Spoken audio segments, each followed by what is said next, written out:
Well, good morning, folks. Welcome to Leading Your Best Life. Leigh Farnell here, and I'm with John Denton again. John and I did a session a month or so ago, and we covered so much territory. We said there's a whole lot we haven't covered.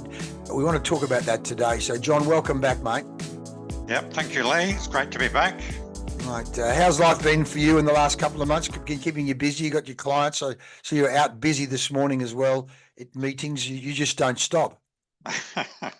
No, I can't afford to stop. It's been really busy. There's a lot of business owners now starting to look at, what am I going to do? How am I going to retire? How am I going to get out of my business? And how am I going to have a life?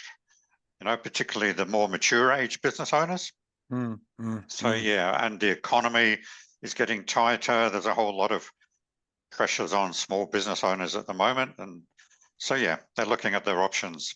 And as you say, I mean, it really is. People get so immersed, and we're all like it. One, we don't want to be working for a boss, or we want to be working for ourselves. So that's been a decision we've made in our whole career, that we want to make our own decisions, fall on our own sword if we have to. But at the same time, the plan to actually get out, that thought, because people, as Michael Gerber says, so busy working in the business, day in, day out, the next client, the next bill, the next BAS statement, all of those things. But the working on the business to create an asset so that they can leave. It's like, if it's not in your mindset, and I imagine that's what you bring to the table, is got people to go, let's think about life outside of this business. What do you see their eyeballs roll at times, like, well, I've never really had that thought? Absolutely, yes. It's my recent blog and newsletter was talking about it needs to be in your strategic planning.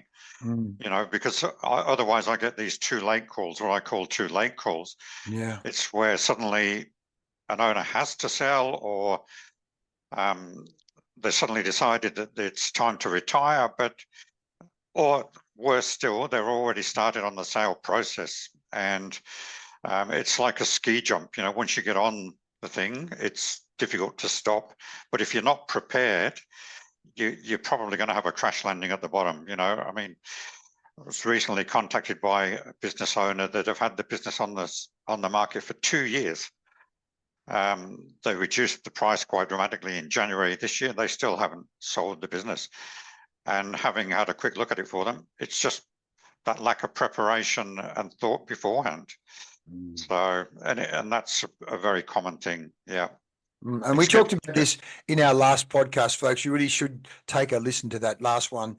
John is such an expert in the area of preparing businesses for sale. And what's that line you have? A business that's ready for sale. I think it's on your website there. What's that line you've got? A business that's ready for sale is well worth keeping. Because again, it's not necessarily about selling it, but I find when business owners have done the work and they have got it ready for sale, it's like, oh, this is a really good business. And now I'm not working in the business all the time. Maybe I should keep it. It just gives the owner options on what they do from that point on. And they're not just battling to pay the next BAS and to pay the wages and things like that. They're actually having a life as well as a business. Right. That's beautiful. I mean, you're making me think of Einstein's quote, the problems we have facing us must be solved with a different level of thinking, a different consciousness than the consciousness that's created these problems. And what you're bringing to the table is a different level of thinking, a different level of consciousness. And that very paradigm you've just talked about, where someone goes, wow, I've now got a business that I actually don't have to work in. That's a whole thought, a paradigm I've never considered before. And as you say, then all of a sudden, well, if it's working beautifully without me, why wouldn't I just let it keep working? And that becomes my superannuation, where there's my passive income, which again is another paradigm that many times people don't have, is how do I have passive income? I'm retired, but I've got a great income coming in from the business or from investments or a combination of those things, which again is that consciousness, that thinking that I think you bring to the table. What do you say about that? Yeah, my job is to get people to think and think differently. And, I've even got a website, think.johndenton.com.au, because it is it's a key thing. And when you're working in the business all the time and you got your head down and your bum up, that sort of lateral thinking or the thinking about the alternatives just doesn't happen. And it's not until people have that breakthrough, if you like, in their thinking that they start to make progress. It's easy to keep doing what you've been doing, but if you always do what you've always done, you'll always get the same result. Yes, and as I said, that is the definition of insanity. Is I'm not happy with my life and my business, and now I'm on this treadmill, but I don't know how to get off. Which, of course, is part of what you bring to the table. Is that outside coach? Which again, interestingly, talking about coaching, a lot of the people in my swim group have got better because they've been going to a coach. So I went, stuff this, I'm going to go to that coach. So last week I went and did a swimming lesson. Here I am at 67 years of age, who's been swimming my whole life.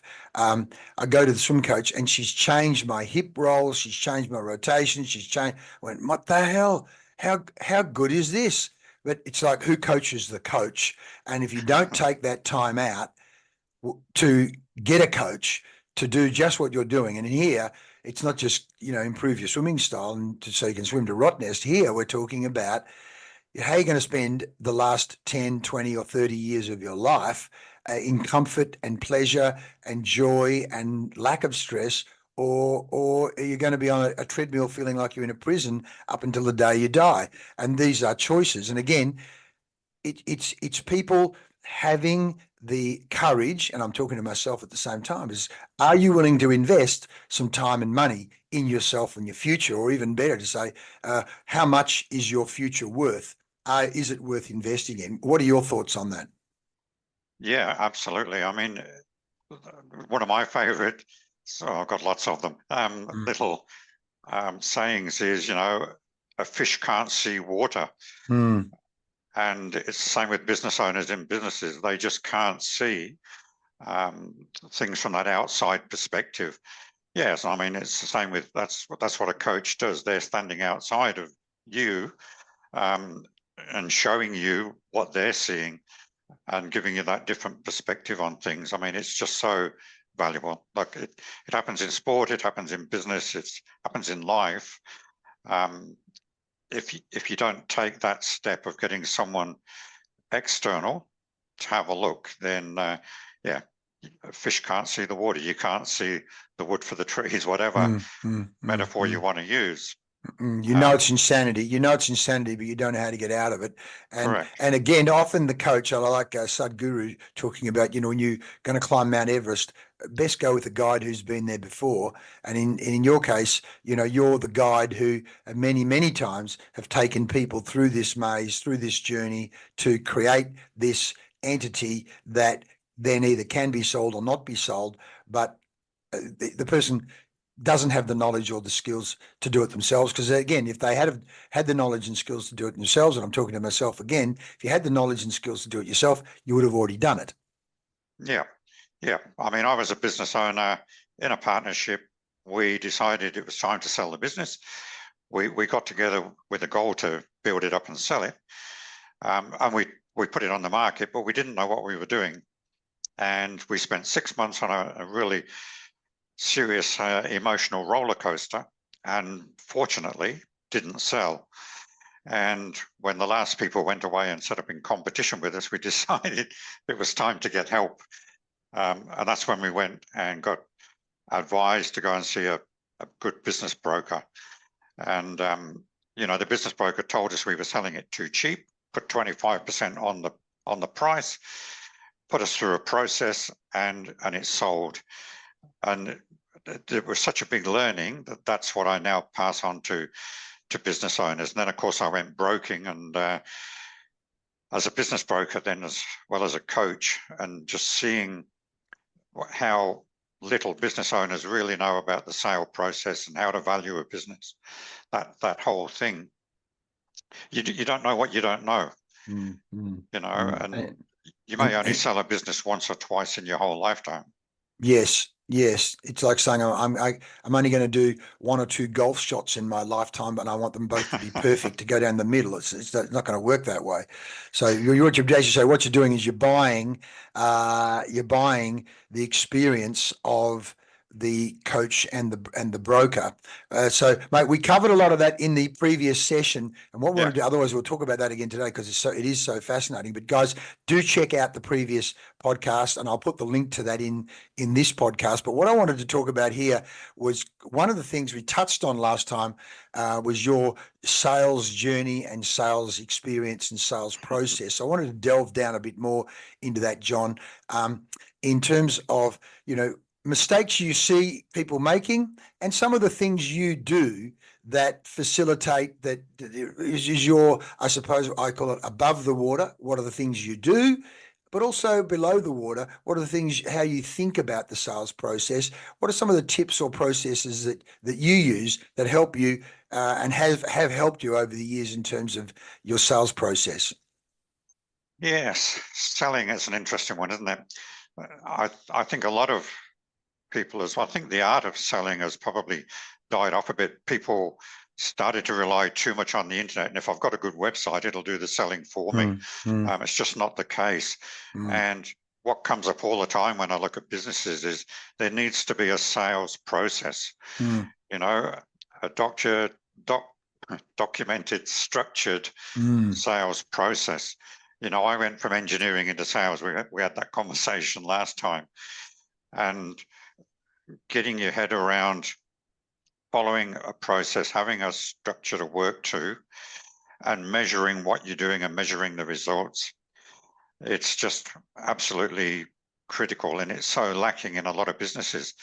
And so when it does come to the sale of the business, the potential buyer wants to be able to see how the business makes its sales and gets its business, and the potential buyer wants to know that they could come in and see that process continue. You know what I mean? Absolutely, yeah. So, because I think a friend of mine just sold his fluid, was a waste fluid business, and the person coming in, as you say, had dreams for the business, but wanted to see, okay, but how do you actually get the business? Where does the business, where do the leads come from? And then, as you say, what's the journey you take someone on to actually get them to say, yes, I'm signing on the dotted line, I'm now a client. Absolutely. It's Daniel Priestley talks about leads, appointments, presentations, and sales. It's about measuring all of that and knowing where you stand and being then able to improve the sale process. Yeah. When I had the training business, that was a real measure that we had to put in place. How many people do you talk to? How many appointments do you get? How many sales do you get? And then when you measure anything, you can find ways to improve it. Yeah. So have a process, measure it, and work on it. It's a continuous and never-ending improvement. One of the key things, Leigh, that came out for me, one of the key learnings in selling was it's not about selling, it's about asking questions and getting the person to buy. There's a great book by Alan Pease, you've probably seen it, I'm sure, called Questions Are the Answer. And when I did work with Robert Kiyosaki and stuff, some training with him, again, it was all about questions. So the consultative sale process. Yes. Build the rapport, build the trust, get to understand the person's pain points, problems, and then present the solution. So it's not about selling, it's not about telling, it's about asking. Yep, absolutely. In fact, I was just listening to an audiobook this morning. One of my friends put me onto, I think it's called The CEO's Diary, and he's literally talking again about the power of asking questions. And he tells the story of Ronald Reagan, who I think at the time was behind Jimmy Carter in the polls going into the election, but it was like a week before the election, and in the debate.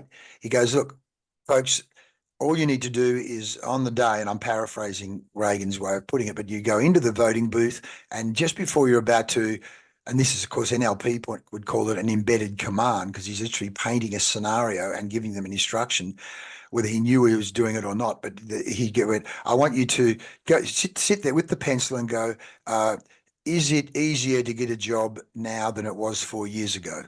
Is the economy better now than it was 4 years ago? Is it easier to buy food now than it was for you? Are gas prices cheaper, or is it easier to buy gas? And if the answer is no, then I think it becomes obvious what you need to do. I love it. Yeah. Right? It's a Yeah. series of questions. And of course, and as Kiyosaki coached both of us, we say, you cannot not answer a question. So the mind, in fact, there's that flip chart, isn't there? Questions hook the mind. The big fish hook. Questions Yep. hook the mind. And the question opens a loop in the person's mind. Again, this is NLP, and Kiyosaki and the guys use this so well. And so we took, as you say, one, it's called consultative selling. Two, we actually have what we call strategic questioning and buyer facilitation. That's the whole of this convict process that we've created to guide people with strategic questions, knowing that every time you ask a question, you're taking the person both intellectually, their mind is going to that place, but also emotionally they're going to that place. So if you say to them, tell me what you'd like your life to be like once you've sold your business, they've now gone to that place in their mind, and they're experiencing that place. At the same time, tell me what it's like coming to work every day right now. How's that for you? So as you say, once you understand the power of questions and the consultative style process, and as you say, we talk about present situation, problems, pain points, plans. We go all the way through. Funnily enough, interesting, people who are even sales snobs, like could be psychologists or people who've been to university, go, well, that's essentially, as you say, consulting. You're actually getting people to get. In fact, I think Kiyosaki put us onto Galileo. Galileo said, you cannot teach a person anything. You can only help them discover inside for themselves. Yeah. Yeah. So tell me some of the sales experiences you've had in recent times, or even over the years, that you remember where you've used your sales process, and what has been some of the milestone moments that you've used, some of the key lessons that jump out for you. Yeah. It's always asking those questions, taking them down that path of getting them to identify what they want, but why they haven't got it already. So what are the obstacles? Identify the pain. What's stopping you getting from where you are now to where you want to go? And then solve that problem for them. And quite often there'll be a generic solution, like, take vitamin C or something like that, if you're getting a cold, but then you want to talk about your specific solution. So it's not just any vitamin C, it's my vitamin C. Yes. So why your solution is better, and show some proof. And then, as you were saying, Leigh, it's about getting them to identify the brightness of the future. So if we do that and we solve the problems and we take you on that journey, then what's it going to be like? How would that feel?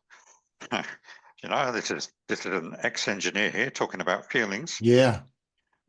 But that's in selling, and that was my big learning in selling, as we talked about before. It's not about logic, it's about emotion. Yeah. So getting people to see the brightness of the future, and that's exactly what Reagan did to beat Carter. He painted a picture of a brighter future, whereas Carter was talking about the realities of how tough things were going to be. Well, people don't want to know how tough things are going to be. They want to know how good it's going to be when the problem's solved. Yes. And so in brightness of the future, to a certain extent, like him or hate him, Trump is good at hyping up the future.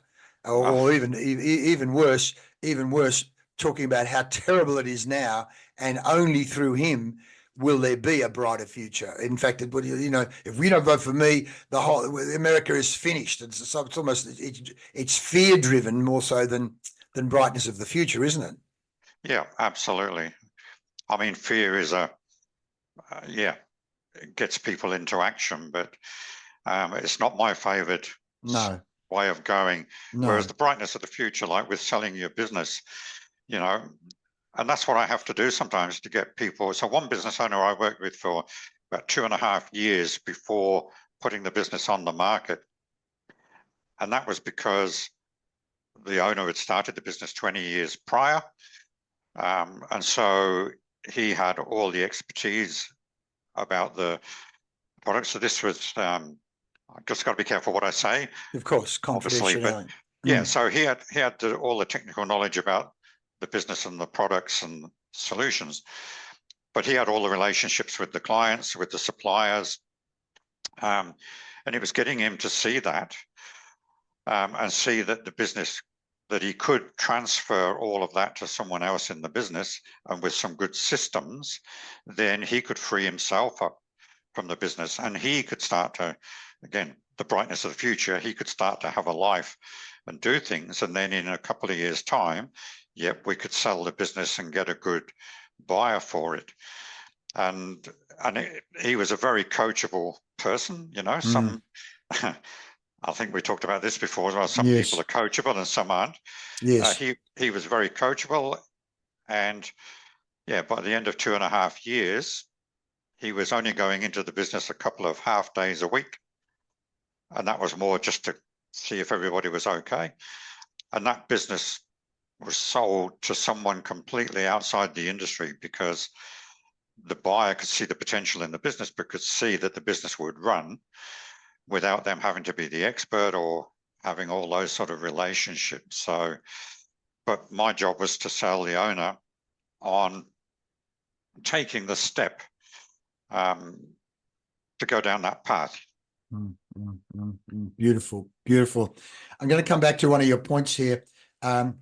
We talk about in the POMVIC, V is value, and part of the value component is what you do that's unique. We talk about the 4 whys. Why did you start the business? Why, in terms of where are you now? Why, what's so unique about your process? In other words, compared to others on the market. And then why should the person start now rather than in 3 months, 6 months, 12 months time? So when you cover off on those 4 whys, you start to articulate a beautiful value story. So literally, one of my clients just last week said, Leigh, can you sit in on the interviews with the final 2 candidates to be a sales manager? And again, I come straight back to all the things we teach people: process. Let's get them to tell us what they're going to bring to the table, which was revolutionary for this client. He'd never done that before. So both the candidates did a presentation. They're both good, but of course one stood out more so than the other. And this particular one that particularly stood out then said, look, do you mind if I ask you guys some questions? Which of course is what I teach people to do. If you're even going for a job, ask questions, because you want to, of course, A, you can discover a lot, and B, wow. So the guy opens up his blue notebook, and one of the things he asked me is so Leigh, what is unique about what you're doing here compared to a lot of the other sales training programs that I've been involved in? I went, oh, good question. But of course, the good thing is, of course, I've thought about this. I said, well, a lot of the other sales training programs will teach a methodology, but a methodology planted into an unhealthy culture will mean we're putting good seed on toxic soil. So what I do is we work one great methodology, but we also work with the culture and the ecosystem so that we have a healthy, high-performing, supportive sales ecosystem, as distinct from, we teach the methodology, but the culture's sick. So that's one thing. And then the other thing I say is we also work at the personal development level, not just on sales system, because So the company grows when the people grow. So things around emotional intelligence, things around paradigms, things around goal setting, things around, inner evolution, are all the belief systems. We work with those because when we can get everyone on the same page, lifting in terms of their personal development, that in itself has a major impact on the performance. So we're actually doing it at 3 levels. As I said, the sales methodology area, the POMVIC system, which works beautifully, the culture, and being much more healthy and supportive of a high-performing sales team, but also the people growing as individuals. And of course, then I follow up with what Kiyosaki taught us, then ask the question, does that answer your question? Because he goes, yeah, that's very good, right? So, but the same thing. So if someone was going to ask you, John, in terms of, okay, what's unique about your methodology, would you say, compared to, say, other people who may be in your area coaching people on how to get their businesses ready for sale? What would you say is the unique component, and why someone might choose you over somebody else? Yeah, that's a good question, Lee. Thank you. The point is, I've been there and done it from different perspectives. So I've been a business owner, wanting to sell a business in a partnership, and went about the whole sale process wrong. So I've sort of been there and experienced what it's like to not know what you're doing when you're selling a business.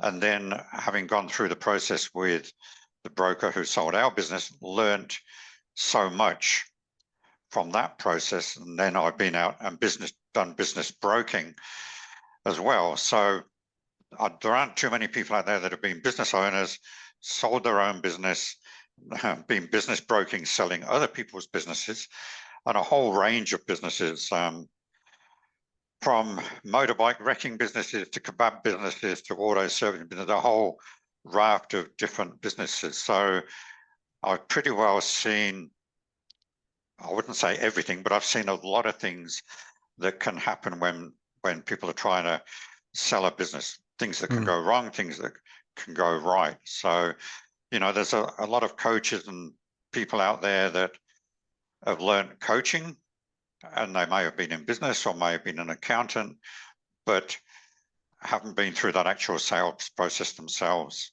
So it really is a 360-degree approach, isn't it? You've had experience from all those areas. Yeah. Yeah. And, I don't bag accountants or anybody like that when it comes to selling businesses, but quite often accountants get involved because most businesses have an accountant. But the accountants themselves have never,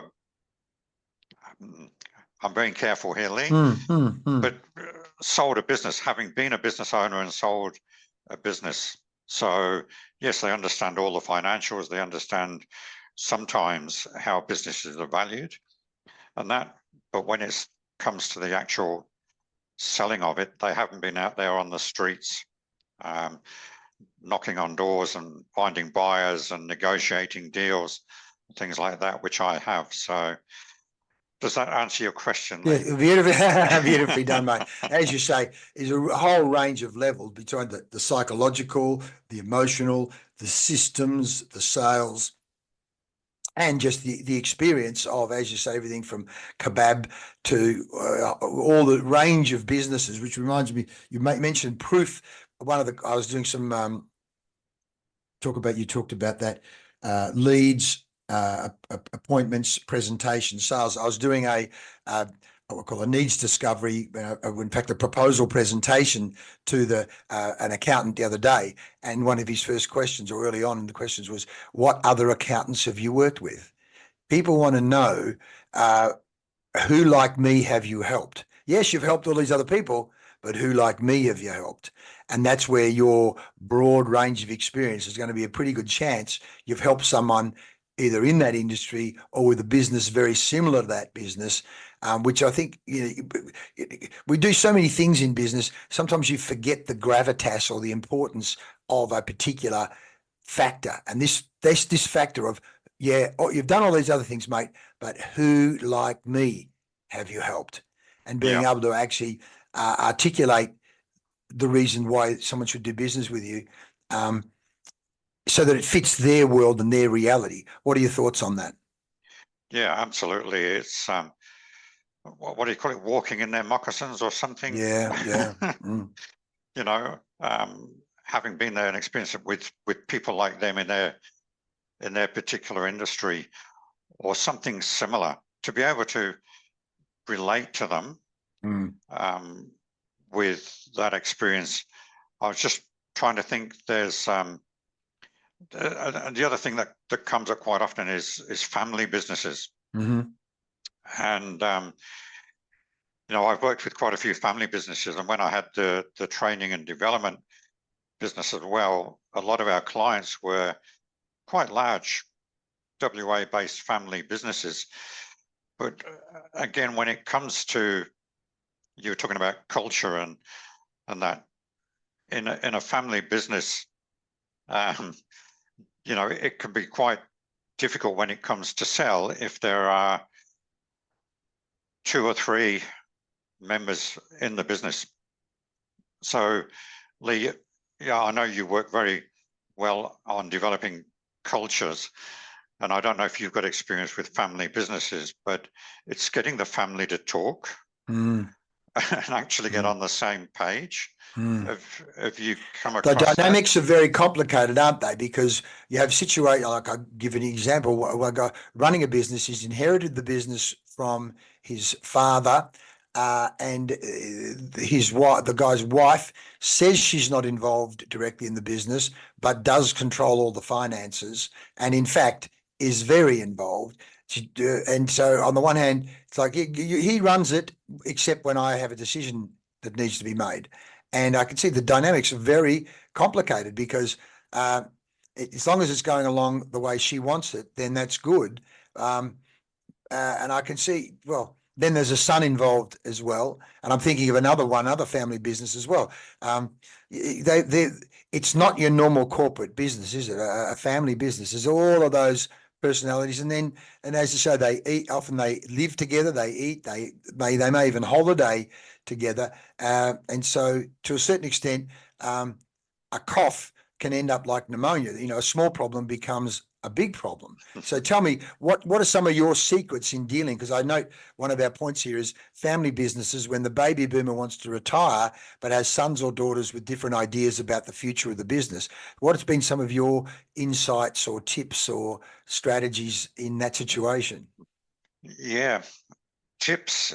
I would say there are people out there who specialize in helping coaching family businesses, and I would strongly recommend getting somebody to help, because it's almost like counseling. You got to get the family to talk to each other, to agree. So the things you would do in a business without the family members is the business owner or owners have a vision and a culture that they develop for that business.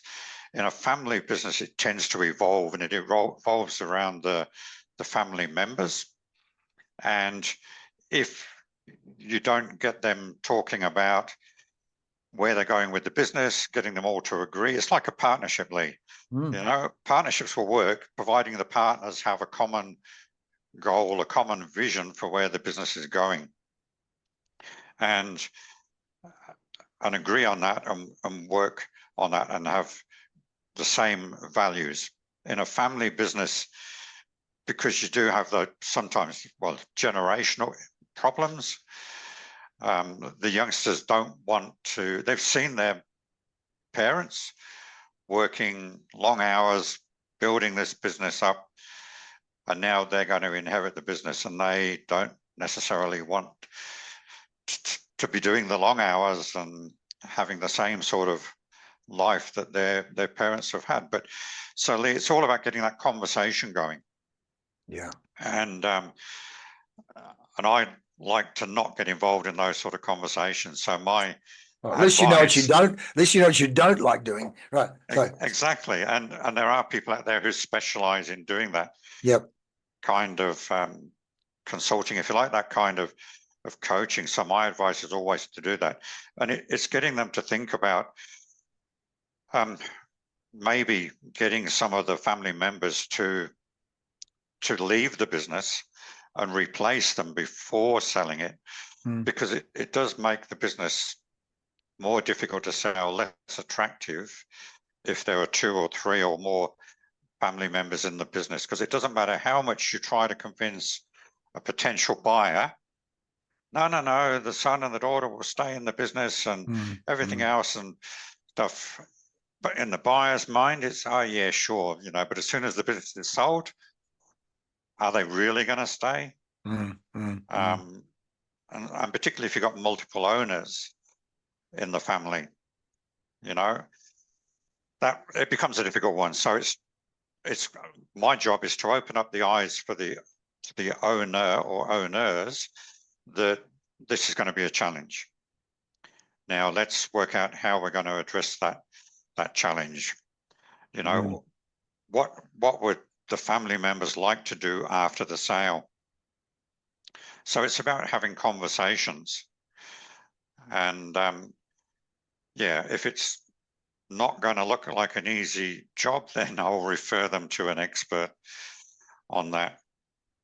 I'll refer them to you, Leigh. Well, you're reminding me, them. mate, what you're doing is you're taking me back to a time I was working with a family business, and I'll never forget the meeting we had. It was a weekend workshop we did down at the Atrium Hotel in is it the Atrium? It was either Mandurah or Bunbury. And literally, I said, I knew there were all these issues going on about different visions for the business, and how the money that was locked up in the business was actually going to be a superannuation fund for the owners. And I said, this is a bolt the door meeting. This is a bolt the door meeting, because again, Kiyosaki taught us about perturbation, and how do we create a safe environment to actually do what do I feel like saying, and where are we heading? Let's start with the end in mind here. And mate, it got hot. It got hot in that kitchen. But as a result of that conversation, a whole range of decisions were made, which, as you have made the point there, I think 1 or 2 of the family members over the next 12 months left the business, which then did make it way more saleable. And that conversation, I'm sure if I go back, that would have been 20 years ago now, but if I go back to the owners, millions and millions of dollars were unlocked as a result of the sale of that business. They could trace it back to that bolt the door meeting, where critical decisions, which really they'd been walking around and avoiding conversations around, but you've got to build enough trust in the place to go, one, let's understand the concept of perturbation, because right now something has to pop, and there will be emotion. Let's not be afraid of the emotion that's going to come up. But if we do, as Kiyosaki taught us, done in an environment of love and support, the pop will occur, there will be emotion, but on the other side of it will be a better outcome. And to a certain extent, so as you know, sometimes you don't know what the pop's going to be. But if we say, let's bolt the door so that we can deal with this once and for all, people may not have been happy on the day, but within 12 months, everyone's lives had moved on, and the business did realize its full potential, and it did unlock the value and the money that was in there, which then allowed the owners some of them to retire the way they wanted to retire. So you're right, it is a speciality, and in most cases, that won't be your accountant that's going to run that meeting, because it's not about the spreadsheet. It's actually about the humans in the process that create that spreadsheet. What are your thoughts on that? Yeah, no, you're absolutely right. And this is why I would refer that sort of situation to somebody like yourself, who's prepared to take people through that process. That's not my area of expertise. I'm an analyst. I'm a data and facts person, ex-engineer. Yeah. So, no, I would refer them to someone like yourself. Yep. So, great. Let's talk about another one here that we touched on in terms of our bullet points, similar but different, but in business partnerships where there's either alignment or lack of alignment, what do you do, and what's been your experience, and what's some of your insights or tips in that regard?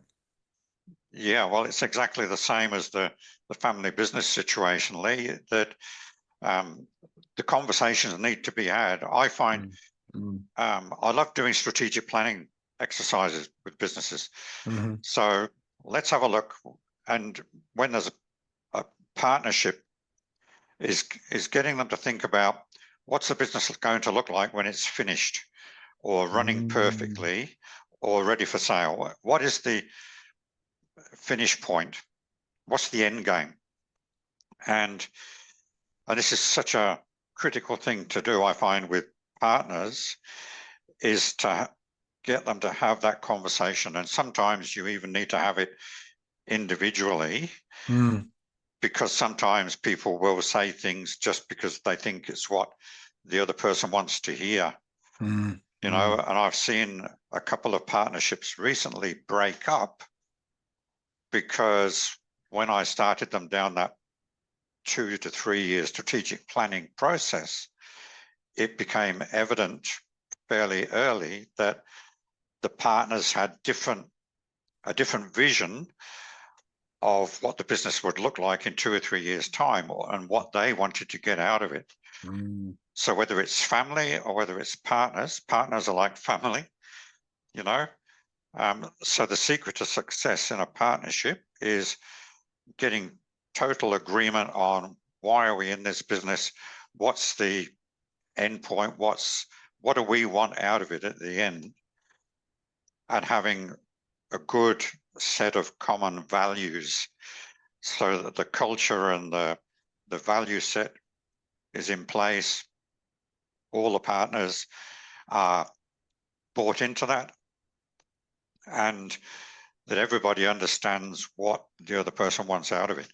So, you know, classic case recently, the partners just had totally different reasons for having the business. Right. It sounds, I don't know, it sounds like unbelievable almost, but you know, the business had been going for quite a few years, become very successful. But it wasn't until I started asking the questions, we come back to the questions thing, and getting them to think down the track, that they realized they had whole different reasons for being in business. Wow. Wow. Talk about alignment, which again, I think Kiyosaki taught us clarity is power. Where there's lack of clarity, you don't have power.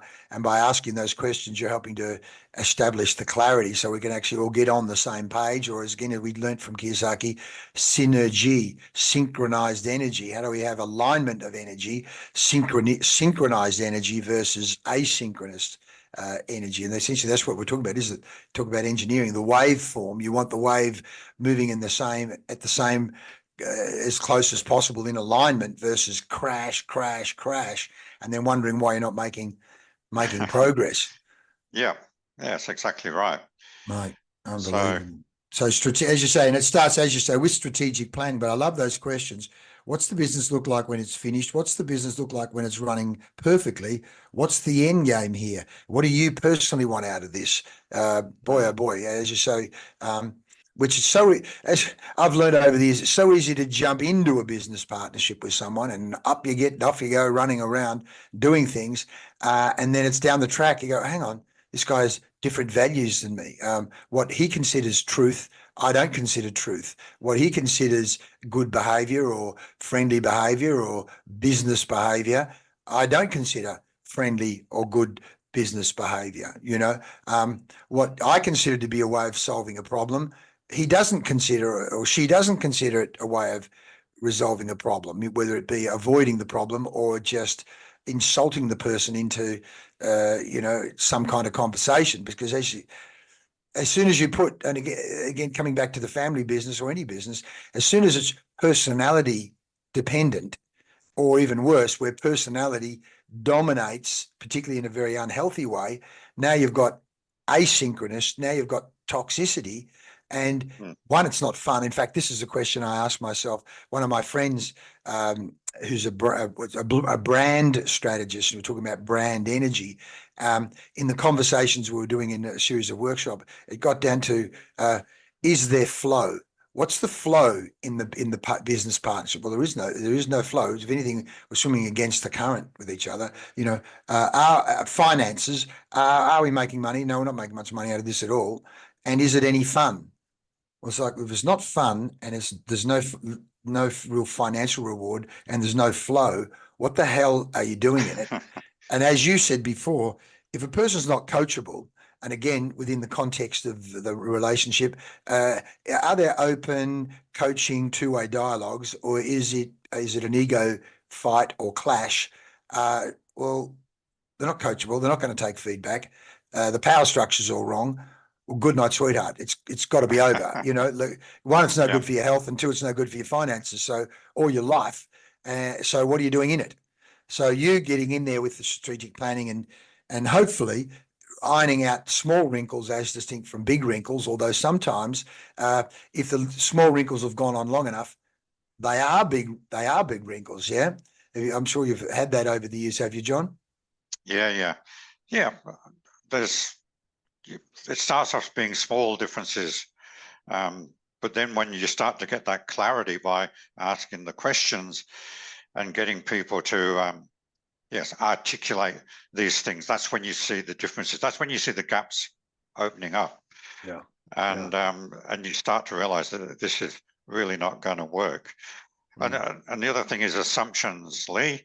You know, the old maxim, never assume. And you get partners in a business will assume the other partner agrees.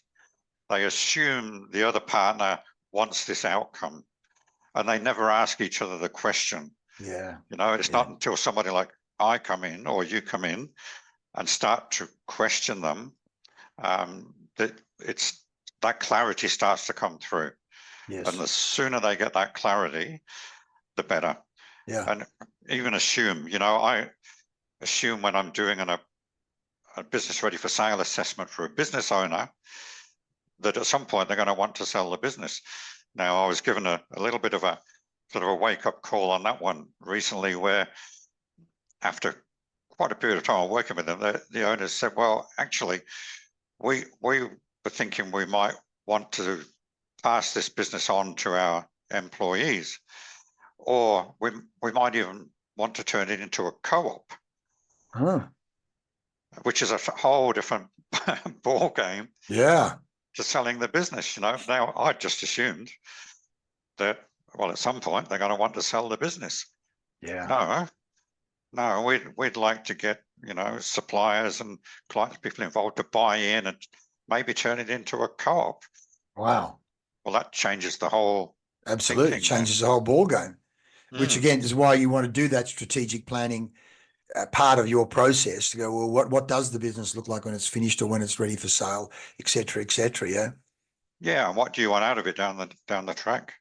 And another question to add to that list, Leigh, is what do you want to do after the sales or after the exit? When you're out of the business, what are you going to do? Because life beyond. Yeah. Correct. Yeah. And I'm sure you do that with people, you know, it's getting them to, particularly with males and older males, that where the business has been their life. It's like, once the business is gone, well, what are you going to do? Yeah. What are you going to spend your time doing? Well, it's not just time, but they think it's time. But the fact is, it's identity. If for 30 or 40 years I've been a business person, or I've been a printer, or I've been an accountant, or I've been a lawyer, or I've been whatever, and that's been your source of, you know, self-esteem, or that's been your source of joy, or that's been your source of pride. Your kids have grown up. You know, your partner could be doing their own thing anyway. What are you going to do? How many hours a week are you going to be at the golf course? Oh, yeah, sure. But we've seen that before, where literally I've heard stories where guys sold their business. They play golf. They're sitting on their boat, and if their wife eventually says, "Can you please go back to work? Because you're just under my feet and you're so annoying." And basically the guys get grumpy, even though they thought playing golf and sitting on the boat and going fishing and pulling the pots every day was going to do it. Well, we think back, Kerry Packer. Kerry Packer did it. He wanted to play polo and go gambling and do all this, and eventually, particularly I think after he had that heart attack, he's got I get the biggest thrill making deals happen and just making things happen. And I mean, Stan Perrin was in his 80s, late 80s, going to work 3 days a week in the office in Perth. And here we have Rupert Murdoch, even now in his 90s, who I think just got remarried again. So whether he thinks he's 18 again, I don't know. But, here are people who are well and truly could have retired and played golf and sat on their boats forever. But somehow they've contemplated, well, I actually prefer continuing to do. Look at Warren Buffett. Warren Buffett says, what does he say? I dance to work each day. And there he is in his 80s. So you just give me your comments and thoughts on that. What's been your experience or lessons or insights you've gained from seeing people either sell and either be lost afterwards, or sell and be very happy afterwards? Or what are some of the examples you've seen there? Yeah, it's a good one. I mean, you didn't mention John Hughes, but he's another one that. No, I didn't. John Hughes, exactly.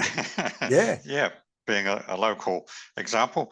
Yeah, look, with the business I was talking about before, where I worked with them for 2.5 years and then sold the business, that very early on in the piece, and this is what I like to do again, is getting that clarity, is getting people to articulate what they are going to do after the business. Now, in that particular case, the owner came up with some really good things that they wanted to do in terms of helping other people, working for not-for-profits, giving back, if you like, because not having to work for an income and things like that. So it was about giving back and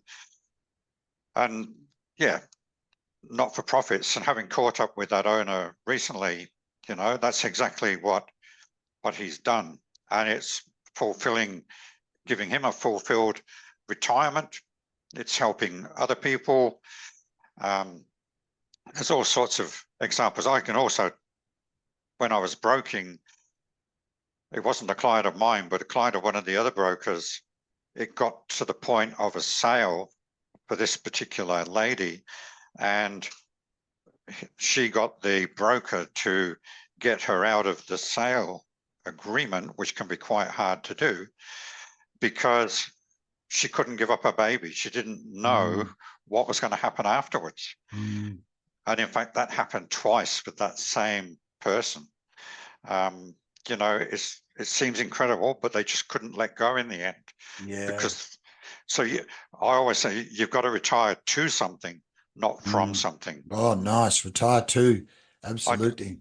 I know an airline pilot, worked for British Airways. He was a relative of mine, actually, but he was visiting us in Oz one time, and it's stressing to the max because he was coming up to retirement, because they retire airline pilots quite early for obvious reasons. And he was stressed to the max. He did not want to retire. So I started questioning him about what are some of the things he could do if he wasn't flying planes. And most of the time they're sitting reading books, not doing much on international long distance flight. Anyway, and he started to think about it. And after a while he said, I'd love to play the violin. I'd love to learn to play the violin.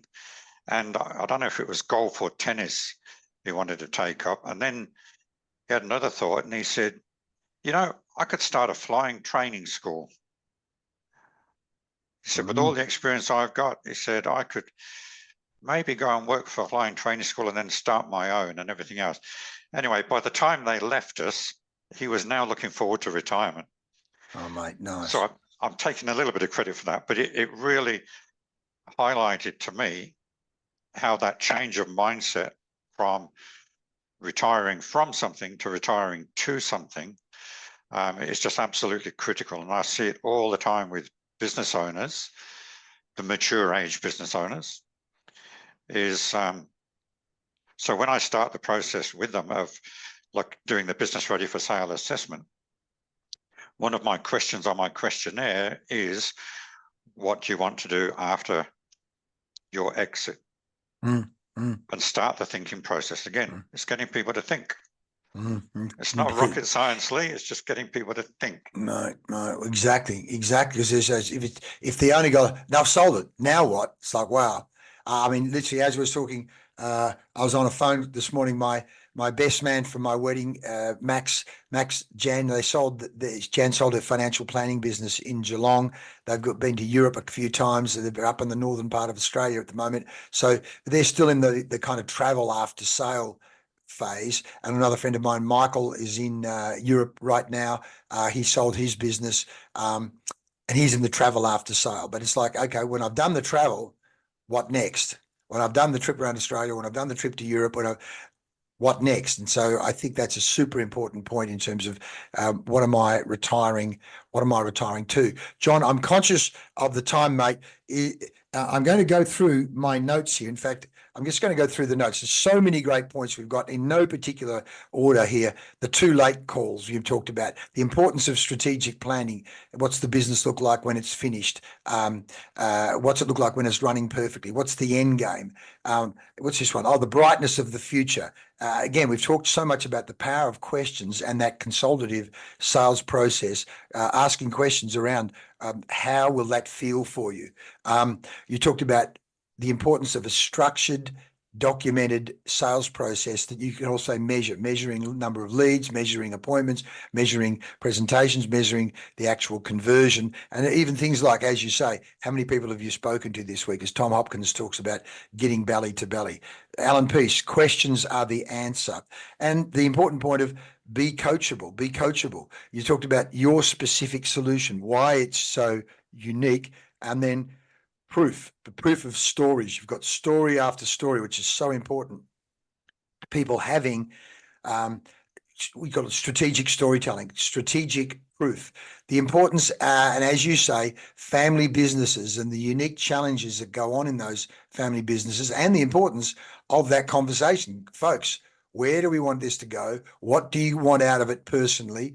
And see how the business makes its sales. See how the business actually can like, as you say, if the buyer can't see how the business makes its money, how the business generates leads and then converts to keep the sales pipeline full, that's not going to be so exciting. And then that point you've made here, retiring to something, not from something. What's life beyond sale look like, mate?